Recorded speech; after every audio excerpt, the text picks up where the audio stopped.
Nothing tickles my giblets more than a new game mode in Galaxy of Heroes, and with the 10-year anniversary of Star Wars Galaxy of Heroes, we are getting a brand new game mode called Coliseum.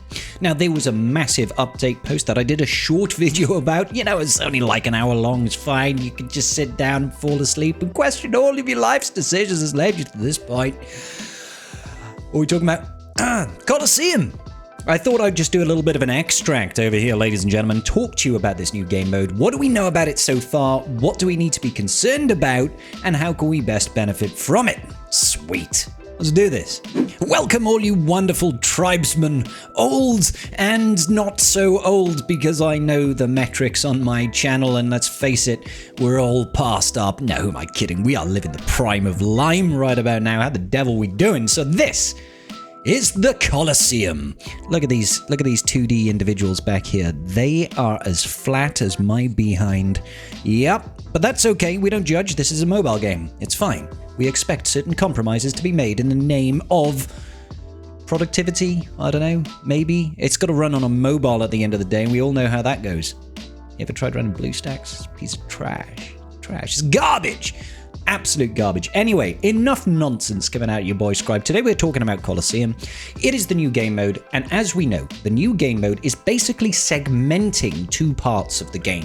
What CG is calling the legacy part of the game, all right? And that includes all of the characters more or less up until about this time last year, right? So before we had the anniversary of the apprentices, I think it's called. No, we're not talking about Lord Sugar. We're talking about slightly different apprentices. Excuse me. So since then, everything, before that is legacy content, things like Squad Arena and Fleet Arena and Grand Arena and all other kinds of arenas, and even Territory Wars. That's all in the realm of legacy. Now we're having this new one called the Era of the Anniversary, and that is where we are going to start seeing this segmentation. Legacy content, era content, okay? And one era is going to be basically 3 months, and everything that happens within that era, all the Colosseum battles that we're going to see, all the era challenges, presumably the era battles are still coming. We don't know, haven't really had a confirmation about that, but I hope so. All of that sort of stuff is going to be in its own little bubble, a small little ball, and it doesn't interact with the outside world until after the end of the era, and then it goes into the legacy content, and everybody goes, woohoo, I could use this in GAC and Territory Wars and raids and all this sort of good business. Now, don't get me wrong. CG is not getting rid of legacy content. They're not stopping doing new raids. They're not stopping doing things like Territory Wars and Grand Arena. That's still going on. That's still planned. It's just going to be separate from era content. Now, Coliseum is only usable by era content characters, okay? So in this instance, the era of the apprentices, it was last year, the era of the anniversary, we're going to be able to use these characters here, okay? So the new Choda, bring on the Chode! That's so going to be my intro to Grand Arena when I eventually get to use these. We've got the new Darth Vader with a cracked helmet. It's a little bit windy in there. We've got a guy who's a little bit short for a stormtrooper. We've got, I was going to make a joke there, but I'm not going to do it. It's just Asajj Ventress as a bounty hunter who's going to be supporting Boba Fett's Scion of Django, and I'm absolutely here for it. I can't wait for her to start elevating Boba Fett's Scion of Django and Fennec Shand to beat Lord Vader. Because we all know Lord Vader just can't deal with units. And then IG-90, who you probably don't recognize, probably because of the entire red body, and I have no idea where he's from, but he is going to be elevating. Absolutely elevating that wonderful girl, Dr. Aphra, who has needed a droid tank scoundrel individual since she came out. And I'm hoping he's got some Grand Arena Omicrons. I will take Territory War, though. If we can start using her in Territory Wars as well, I mean, kind of neat. It'll be kind of cool. Anyway, these characters, alongside the legendary, I presume, that we unlock along the way, which is Spooderlegs Maul, Spooder Maul, because he's unlocking, 5 marquees into this era. I assume we'll be able to use him in the Colosseum as well, right? So it's only that selection of characters that's allowed to be used in this game mode. Why do we want to play this game mode? What is the benefit of it? And I'm really glad you asked, and I know you didn't ask, but I asked on your behalf because this is really a one-way conversation. Are streamers and content creators just a little bit schizophrenic? I don't know. Answers on a postcard, please. Now, the reason we are engaging in Coliseum is because it's going to be one of the chief modes that we progress our characters in the era system. Okay, you can see over here on the left-hand side, this is the Hotaz. We're going to be having 4 different bosses to face on a daily basis for Coliseum. You have got 2 tiers of rewards. First of all, you're going to have high watermark tiers. So these are kind of like one-time goals, right? One-time goals. Think of it similarly to how we've got raids in the game, right?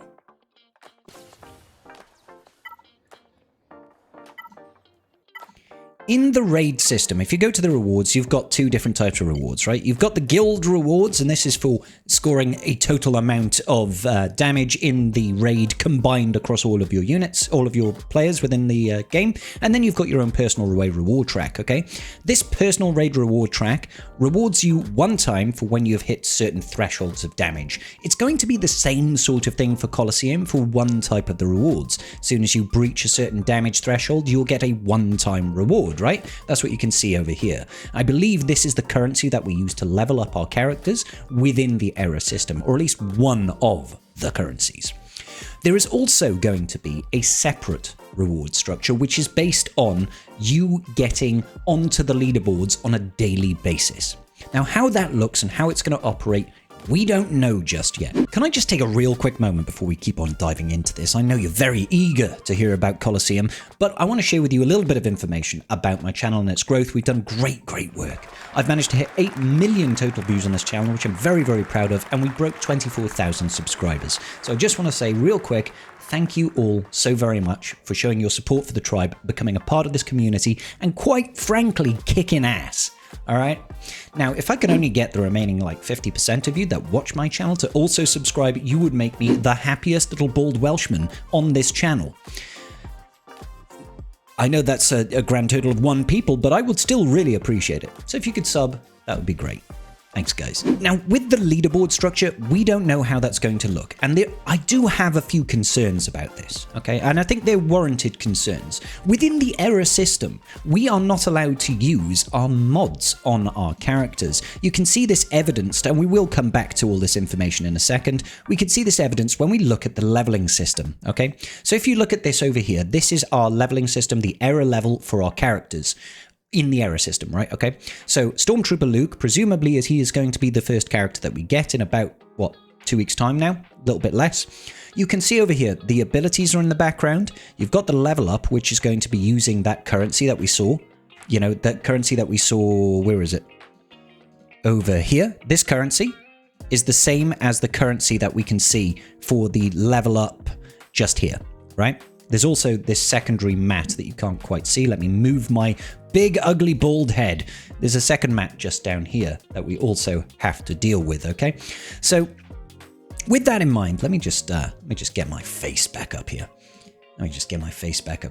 And this. Now, what you will notice over on this screen over here is that there is no section behind here for modding. And I believe that is a very deliberate design implementation from CG for the era system because of the way that they've worked it around. They want to put everybody on an equal footing, more or less, everybody on an equitable playing field, so that me, somebody that's been playing for 7+ years and has 150 plus 25 speed secondaries, I know it's not that great, but if you compared me to somebody that's been playing for 2 months and doesn't have a single 25 plus secondary speed mod, that would be a little bit unfair. If I could just flex all the benefit that I've gained from playing this game for many years and just threw it into that leaderboard, I would dominate anybody that hasn't been playing as long as me, right?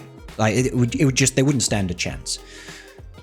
But if we do not get to use our mods in this new game mode, that means we are only using one metric, really, or 2 metrics to discover how we get on that leaderboard. The first metric is the strategy, right? How do we go about?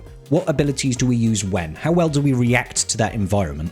And I suppose you could argue how much of an RNG instance is there for this game mode, right? How dependent on we are just constantly resetting to get a better and better score. I hope that's not the case. Please, CG, don't make us go through RNG forever.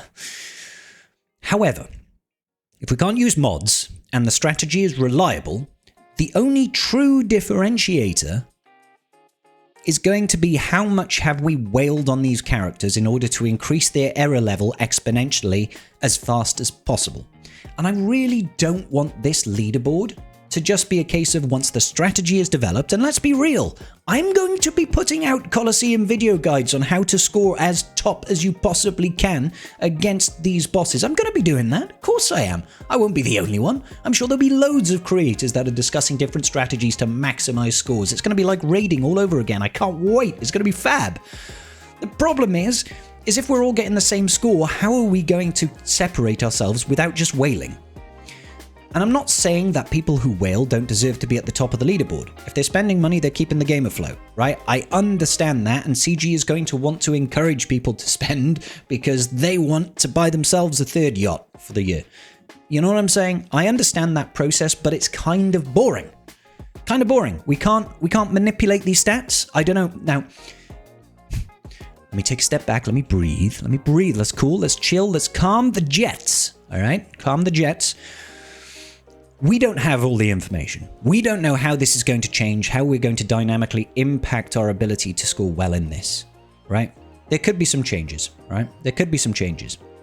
Secondly, when it comes to those leaderboard rewards, what I will be curious to find out is what do they do when you go to a position of multiple people have the same score, right? So as you can see over here, it is a percentile based. So if you deal 10% of the damage to this boss, you'll get 500 of thingamabibajiggleblogs, right? And then if you do 20%, you get double that, 30%, you get 3 times it, yada, yada, yada, all the way to 100%. Now that 100% tells me, maybe not with certainty, but there's certainly a metric of there is 100% damage to this boss, meaning your score has got a cap. So if you've maximized your investment, the best you'll ever get is 100%, right? On different tiers. This is tier 1, maybe it goes up to tier 100, I don't know, right? But if you hit that 100%, because let's say you wailed on the character, you maxed out the error levels of all the marquees, right? Everybody else who's done that is also going to be at 100%. Are they all going to get the same daily rewards in terms of the leaderboards? Or is it going to be, oh no, well, this person got there first, or this person, you know, maybe it randomized, maybe it's alphabetized, who knows, right? I don't want to be in a position where you don't, if you've maxed it out and you don't get the top end rewards, what's the point? We are completely aware that this game mode is the best place to get Relic 10 materials, right? Where is that cutoff point going to be? Is it going to be a case of like TW at the top end of the bracket? Right, let's take a look at that. If we go to the top end bracket of TW and we look at the reward structure there, so we go into Territory Wars and we look at, if we go in here and we look at rewards, right? If you go into the top end bracket over here, if you were to win, you get like 3 Zetas, right? You get 3 droid brains and 3 aeromags, the other way around, but whatever. 3 aeromags, 5 droid brains, right? And if you lose, so the second place, you get 1 and 1. So you get a 3rd and a 5th, right? Is it going to be like that? So people at the bottom end of the leaderboards will still get 1 whatever the heck we're using for Relic 10 materials, but if you get to the top, you get 5? Or is it going to be only the top 10% of the leaderboard get any sort of Relic 10 mats? Now, we don't know, so I don't want to, light the pitchforks and grab the torches and something like that. That makes sense, right? I don't want to say that, but they have to be very careful about how they distribute this rewards, because they can't make it a whale exclusive thing, right? It can't just be, hey guys, you spent money, congratulations, you qualify. You are so high, you can ride this, you can hop on this ride. I'm making no sense today at all. So that part there does have me a little bit concerned. We also don't know when the error system comes into play. Essentially, everybody is going to be thrown into a new shard, kind of like your squad arena and your fleet arena. Won't be the same one, it's completely separate. But we're going to be thrown into a shard with random people. How big is that shard? Is it going to be like a GAC bracket of 8 people? Or is it going to be like a squad arena shard of 20,000 people? The bigger that shard, the more instances of whales that you're going to get in there. Because obviously, the more people you have in one shard, the more likelihood, the more competition, the more likelihood you're going to find other whales and stuff like that. And the harder it will be then for everybody to get higher up on the leaderboards and stuff like that. So there's so many unanswered questions about this new game mode that I am a little bit concerned about. However, the good things that I do want to point out about this game mode is it's new. I love new game modes. Give us new ways to interact with this game and I'm going to be a happy person. If this is fun, repeatable, quick, daily content that we can do for really, really solid rewards, this is how we're getting our like Gear 13 Day 1 characters. That's really huge, right? Or Gear 12 if you are completely free to play. But we're essentially going to be having 4 bosses for this era that are going to rotate on a daily basis, and you'll be able to submit scores for them every single day, okay? Now, if you submit a score one week and it's the best score you've ever had, you don't have to try and beat it if you've had no further investment in those characters, right? You can just leave that score and that will always be the score. However, they are saying that there are daily leaderboards, so it does encourage you to go in and try and set a score every single day. As each day moves on, you'll get a new boss, so it's new strategies to develop, and these bosses, presumably, are going to change every era. So when we get a new era, the Hotaz and the Zephyr Tomb Guardians and the Dryax and the Pirate ATST, they might move. Some of them might never come back, or they'll come back occasionally, or maybe we'll lose half of them, and we'll get new ones in. So that's a really cool way of keeping this game fresh, right?